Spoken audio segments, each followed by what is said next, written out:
szingli vagy, akkor ez most neked szól. Képzeld el azt, hogy otthon ülsz egyedül, és rettenetesen éhes vagy.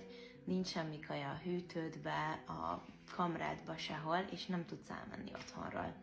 Így ülsz éhesen, és egyszer csak valaki kopogtat az ajtón, és a kezében van egy doboz pizza, és benyit, és azt kérdezi tőled, hogy kéred ezt a pizzát.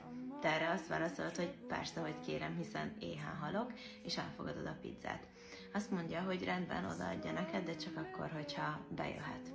Te pedig beengeded, mert hát éhen halsz, viszont azon kívül, hogy a pizzát odaadja neked, azon kívül semmi más nem kapsz tőle. Na most képzeld el azt az állapotot, hogy otthon ülsz, tele vagy, éppen most tetted meg a kedvenc kajádat, tele van a hűtőd, tele van a kamrád, a kedvenc ételeiddel, és egyszerűen jól érzed magad, tele vagy, boldog vagy. Ugyanígy bekopogtat ez az ember, és hozza a pizzát, és megkérdezi, hogy kéred-e. Erre te csak azt válaszolod, hogy nem köszi, nem kérem, mert nincs rá szükségem, mert tele vagyok. És igazából nem is érted a kérdést, mert annyira nincs szükséged erre a pizzára. Viszont amikor ki vagyunk éhezve érzelmileg, és üresnek érezzük magunkat, akkor nagyon sokszor van az, hogy ha jön egy ilyen pizza, vagy egy ilyen személy az életünkbe, akkor egyből elfogadjuk, és egyből úgy vagyunk vele, hogy oké, ez nekünk kell, és beengedjük, mert hogy ez van.